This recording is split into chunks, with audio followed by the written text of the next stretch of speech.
Siege of Banu Hashim, 3 years of hunger and unshakable faith. After the Prophet Muhammad publicly declared his message of monotheism, his words began to penetrate the hearts of men and women across Makkah. The Quraysh elite, feeling threatened by the rise of Islam and the challenge it posed to their power built on idol worship, launched a campaign of psychological, economic, and social warfare. But nothing worked. Islam continued to spread, and the believers remained firm. In desperation, Quraysh gathered in Dar al-Nadwa and made a harsh decision. They would boycott Muhammad, his tribe Banu Hashim, and Banu al-Talib, whether Muslim or not. They wrote a pact forbidding all trade, marriages, and any interaction with them, a total social and economic siege. They hung this cruel document inside the Kaaba, sealing it as a binding agreement among the Quraysh. The beginning of the siege. In the 7th year of prophethood, the Prophet Sallam and his clan were forced to withdraw to a narrow mountain valley known as Shib Abu Talib, a desolate, confined space between 2 rocky hills with little shade and no water. They were cut off from the city. Smuggled food was rare. Hunger became a companion.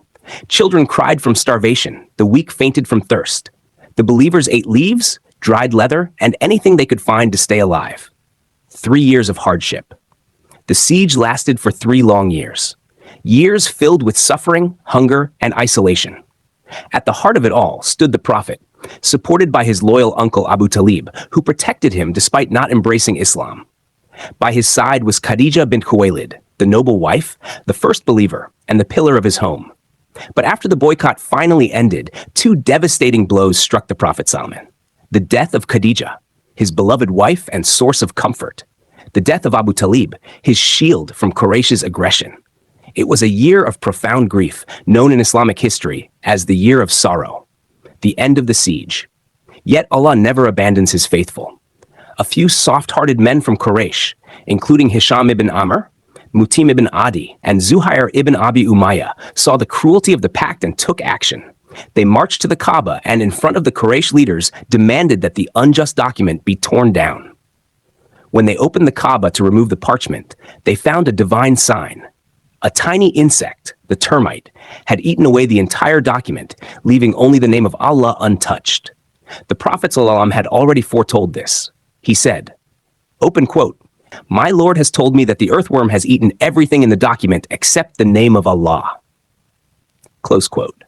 Ashamed and defeated, Quraysh had no choice but to end the siege. The Prophet ﷺ and his companions emerged, not weakened, but stronger, more resilient, and more certain in the promise of God. The lesson. In the darkest of nights, under the weight of hunger and rejection, the Prophet ﷺ stood firm. His people endured. And through their patience, a light broke through, one that would eventually spread to every corner of the earth.